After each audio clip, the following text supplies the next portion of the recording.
Hello दोस्तों, आप सभी का हमारे YouTube चैनल विनय स्टडी में स्वागत है। दोस्तों, आज हम देखेंगे केमिस्ट्री से संबंधित कुछ महत्वपूर्ण बहुविकल्पी प्रश्न।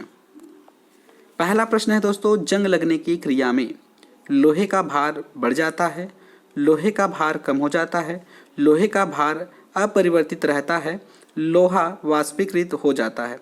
तो दोस्तों, जब भी जंग लगता है, जंग लगने की क्रिया में लोहा नमी की उपस्थिति में ऑक्सीजन के साथ क्रिया करता है और ऑक्साइड बनाता है, तो लोहे में जंग लग जाता है, जिसके कारण लोहे का भार बढ़ जाता है। ऑप्शन ए करेक्ट होगा। यूरिया खाद से पौधों को निम्नलिखित में से कौन सा तत्व मिलता है? तो दोस्तों, यूरिया में होता है नाइट्रोजन। यूरिया में होता है नाइट्रोजन। नाइट्रोजन के कारण इसे नाइट्रोजन तत्व मिलता है। किसी पदार्थ का अणु भार ज्ञात करने के लिए निम्न में से किस राशि का मान ज्ञात होना चाहिए? ऑप्शन दिया है द्रव अवस्था में घनत्व, वाष्प घनत्व, गलनांक और क्वथनांक। तो दोस्तों, किसी पदार्थ का अणु भार ज्ञात करने के लिए वाष्प घनत्व हमें जानना आवश्यक है। ऑप्शन बी करेक्ट होगा। जल का शुद्धतम रूप है नल का पानी, झरने का पानी, वर्षा का जल, समुद्र का जल।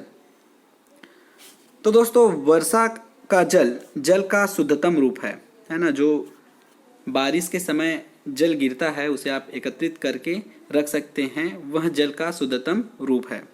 समुद्र जल में लवण होता है, खारा होता है जिसके कारण, और झरने और नल का पानी में मिनरल्स होता है जिसके कारण इसमें कुछ अशुद्धियाँ हो जाती है। लेकिन वर्षा का जल एकदम शुद्ध रूप होता है, जो कि वाष्पकृत होकर बादल में जाता है, पुनः फिर बादल से गिरता है, जिसके कारण वर्षा का जल क्या है? शुद्धतम रूप है। 18वां प्रश्न, किसी खनिज के अयस्क को वायु की उपस्थिति में अत्यधिक गर्म करने की प्रक्रिया का नाम है? पिघलाना, मेल्टिंग, प्रगलन, स्मेल्टिंग, भाष्मीकरण और अपचयन। तो किसी खनिज के अयस्क ओर को वायु की उपस्थिति में अत्यधिक गर्म करने की प्रक्रिया भाष्मीकरण कहलाती है।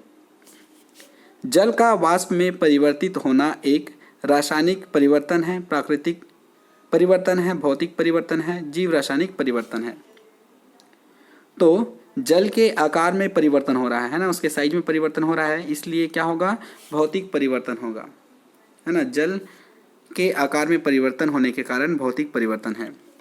20वां प्रश्न दोस्तों, बॉक्साइट का रासायनिक नाम है? Aluminium oxide, aluminium chloride, aluminium sulphate, hydrate aluminium oxide.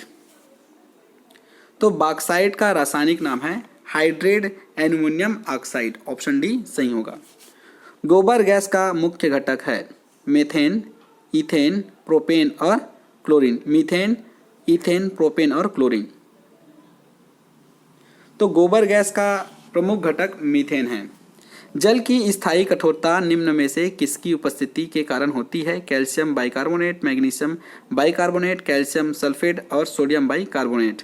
जल की स्थायी कठोरता, जल की स्थायी कठोरता कैल्शियम सल्फेट के कारण होता है। 23वां, स्टोरेज बैटरियों में किस धातु का उपयोग किया जाता है? तांबा, सीसा, एल्युमिनियम और जस्ता। स्टोरेज बैटरियों में किस धातु का उपयोग किया जाता है? सीसे, लेड का उपयोग किया जाता है। 24वां, निम्न में से कौन सा तत्व रासायनिक रूप से धातु तथा अधातु के रूप में व्यवहार करता है? आर्गन, कार्बन, जिनॉन और बोरान। तो बोरान जो है धातु और अधातु दोनों के रूप में व्यवहार करता है। कांसा, ब्रॉन्ज किन दो धातुओं की मिश्र धातु है? एलॉय है, बताना है। तांबा और जस्ता, तांबा और टीन, लोहा और तांबा, जस्ता और टीन। तो कांसा जो है तांबा और टीन का एलॉय है, मिश्रण है। अनाज को अधिक समय तक सुरक्षित बनाए रखने के लिए किस रसायन का उपयोग किया जाता है? Potassium permanganate, boric acid, sodium benzoate, sodium chloride. तो परिरक्षण के लिए हम सोडियम बेंजोएट का उपयोग करते हैं, तो ऑप्शन सी सही होगा। निम्न वायु प्रदूषकों में से अधिकतम हानिकारक कौन है? कार्बन डाइऑक्साइड, कार्बन के कण, लेड के कण, कार्बन मोनोऑक्साइड। तो सबसे ज़्यादा प्रदूषक है कार्बन मोनोऑक्साइड। वायु का मुख्य घटक है नाइट्रोजन, कार्बन डाइऑक्साइड, ऑक्सीजन और हाइड्रोजन। तो वायु का मुख्य घटक है नाइट्रोजन, 78% पाया जाता है। थैंक यू दोस्तों, वीडियो कैसा लगा कमेंट करके ज़रूर बताइएगा। इसी प्रकार की वीडियो के लिए आप हमारे चैनल पर बने रह सकते हैं।